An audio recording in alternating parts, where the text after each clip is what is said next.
Well, greetings once again, my friends and my fellow ocean liner fans. This video is going to be on the SS Norway, the SS France, and the SS Blue Lady. I got a couple of things. I had gotten a little package, and these were sold off the ship. I got a couple of glasses, the drinking glasses, and a postcard when she was the cruise ship, the SS Norway. So let me show you guys. I hope you enjoy the video. Thank you for watching. Okay, so I got a couple of things to show you. And this would have come from the SS Norway's gift shop, and that would have been aboard ship. Before I get to it though, I just want to talk to you a little bit about the model. This is actually the Glencoe models. This is in 1/450 scale of the SS France. Now, they had gotten the molds from the Ideal Toy Company. Incidentally, let me move the glasses for a moment. This is the model from the Ideal Toy Company. This was used a lot to distribute to travel agents through the offices. And when I had seen this listing, I pretty much got it the way it was, but there were a lot of pieces that were off it. A couple of the lifeboats, the davits were off, the funnels weren't glued on, and the radar mast.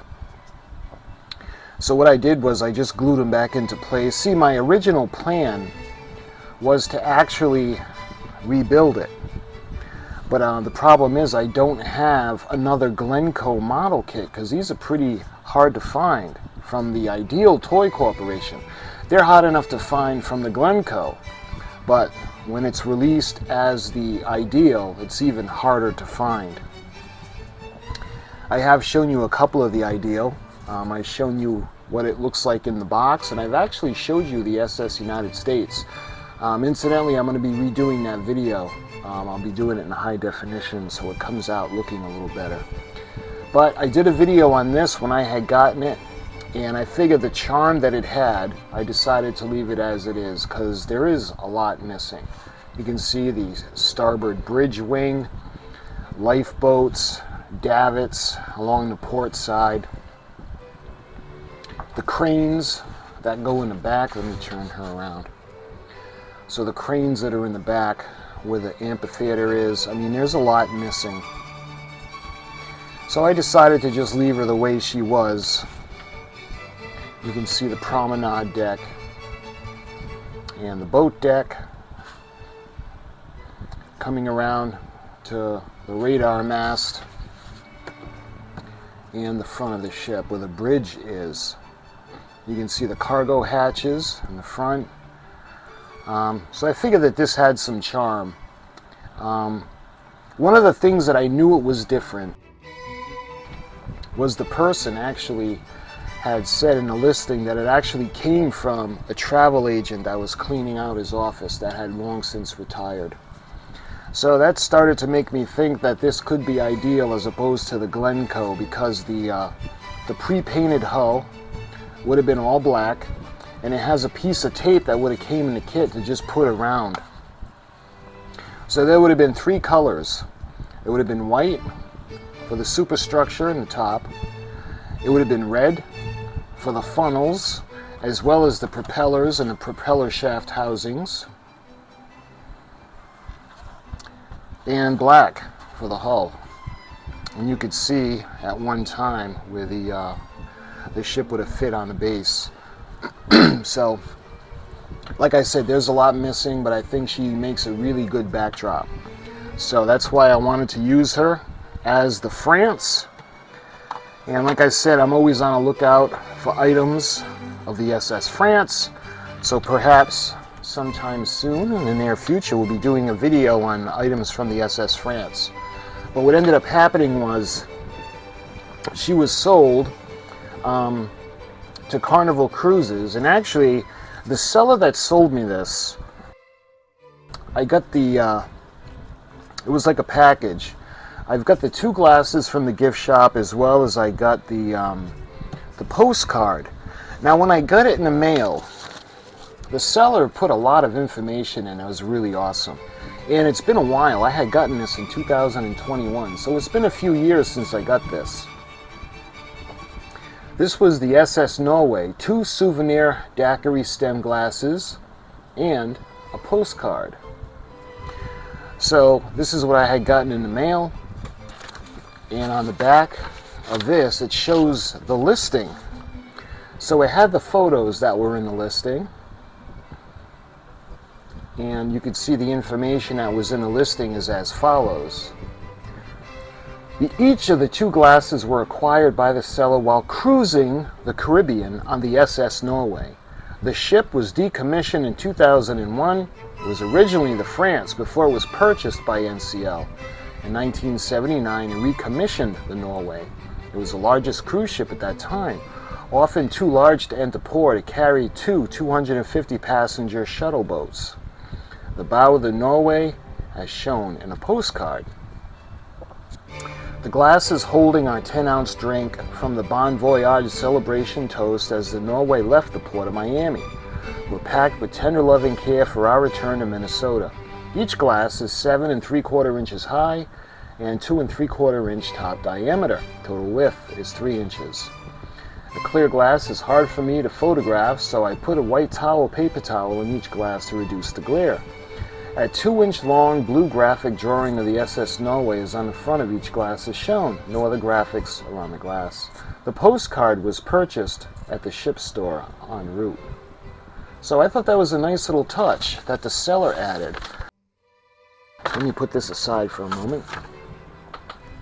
The seller also included this little information packet with the shipment. So this is from Wikipedia, and this is the SS France. And you can see 1960. You could see a picture of the SS France docked in Hong Kong. Ocean liner constructed by the Chantiers de Atlantique shipyard in Saint-Nazaire, France. And I probably just butchered that. And I'm French, and I butchered it, so I apologize. She was put into service in February of 1962. At the time of her construction in 1960, the 316-meter, 1,030-foot vessel was the longest passenger ship ever built, a record that remained unchallenged until the construction of the Queen Mary II. Queen Mary II is 1,332 feet, and she is just immense. She is huge. France was later purchased by the Norwegian Cruise Line in 1979 and renamed the SS Norway, and underwent significant modifications to her refit and cruising duties. She was renamed the SS Blue Lady and sold to be scrapped in 2005. The scrapping was complete in late 2008. So this is actually like a little packet of information, and you can see the contents that they have in this. So the seller was nice enough to print all this out. You can see the SS France, the country of origin. She was launched on May 11th of 1960, decommissioned October 25th of 1974. So looking at the next page, you can see the more information.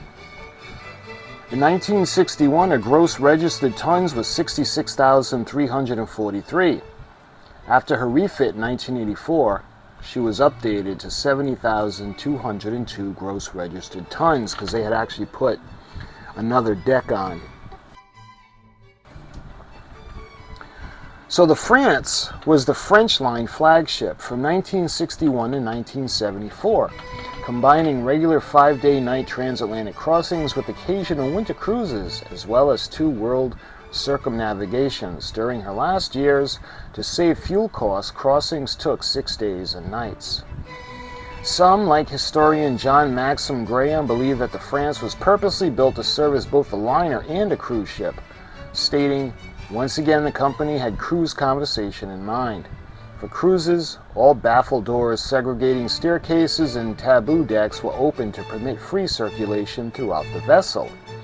However, others, such as ship historian William Miller, has asserted that France was the last purposely designed year-round transatlantic supership. So it gives more information about the ship, the building of the ship. You can see a little flyer from the French line, poster advertising France's 1965 Christmas and New Year's cruise, the West African coast. So it goes into more history as the France, but the items I have to show you guys today is when she was actually the Norway. You can see this is a photo in 1979 of her being converted into the Norway. And on the bottom, the Norway leaving Lloyd shipyards after her conversion.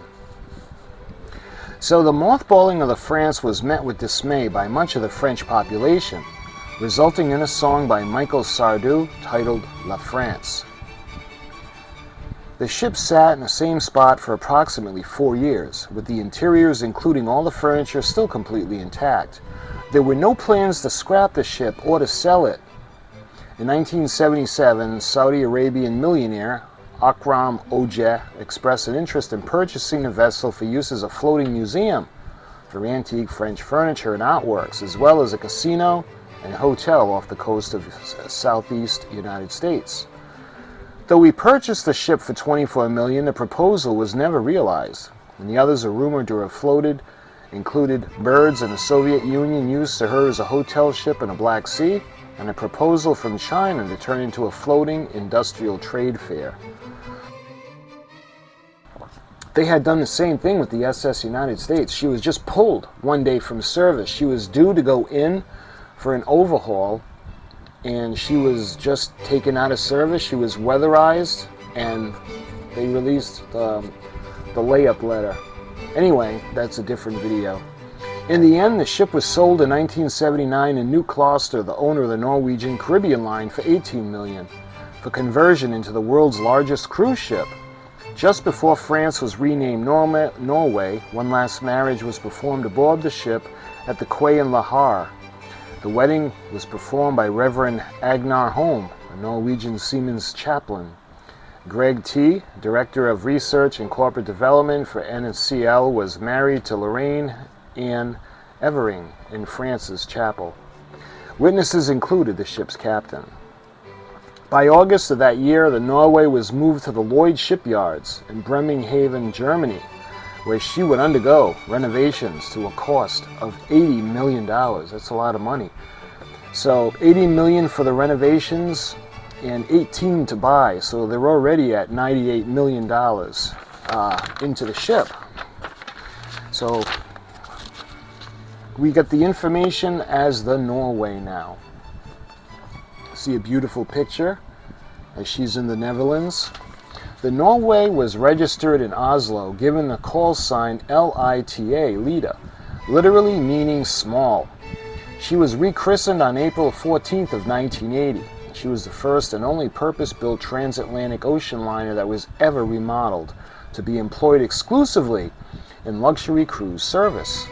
Her hull form, bow design, and accommodation layout had been designed specifically for the rigors of crossing the North Atlantic year-round. In a remodeling for cruise service, she was given more generous accommodation, as well as a larger and more numerous public spaces for the cruise-type recreations. Mechanically, the 4-screw propulsion plant was reduced to 2 screws.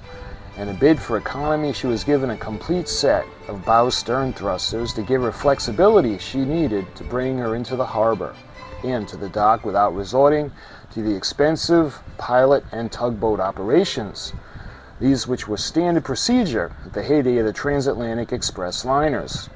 When a refit was complete on her maiden call to Oslo, Senior Steward Wesley Samuels of Jamaica, in the presence of King Olaf V, hoisted the United Nations flag as a sign of the ship's international crew. She began her maiden voyage in Miami that time of year, amidst speculation about her future in the cruise industry. France had been built as an ocean liner for speed, long, narrow, with a deep draft, as well as an array of cabin shapes and sizes designed for a compact manner for more purpose travel for languid cruising. The Norway proved popular and made the notion of the ship being a destination in itself credible. Her size, passenger capacity, and amenities revolutionized the cruise industry and started building frenzy as competitors began to order larger ships. Eventually, slated for retirement, Norway sailed out of Manhattan's West Side piers for the last time on the 5th of September in 2001, on yet another transatlantic crossing to Greenock, Scotland, and then on to her home port of Le Havre, France.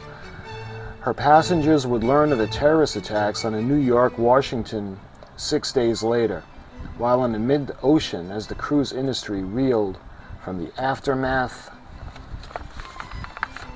Oh man, that's it. So, that's it.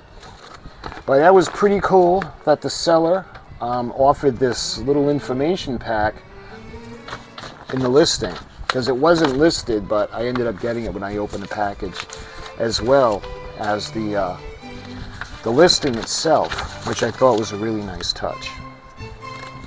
All right, let's take a look at the items that I actually purchased.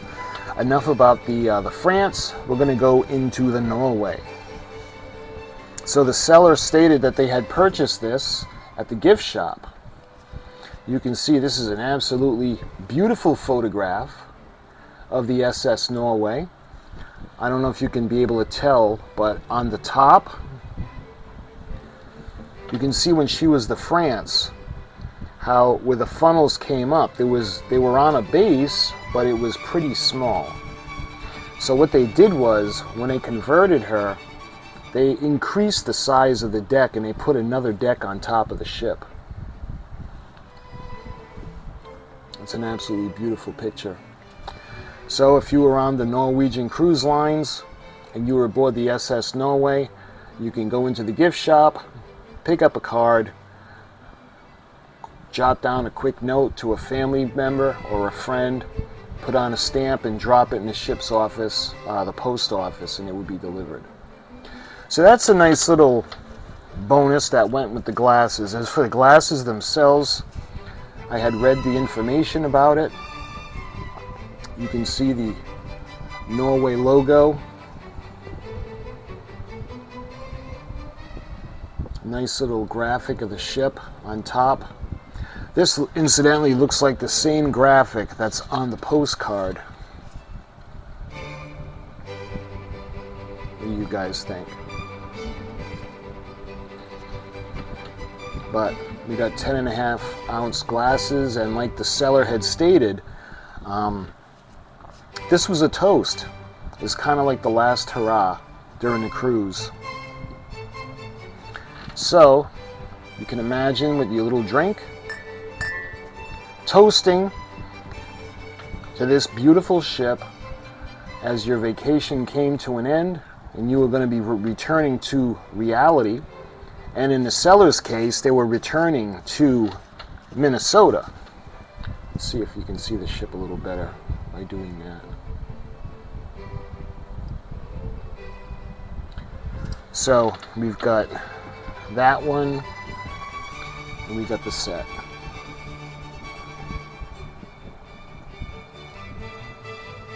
The Norway. And again, this is really, I think it was really inexpensive. It was $17. I don't remember what it cost for shipping. Let me check.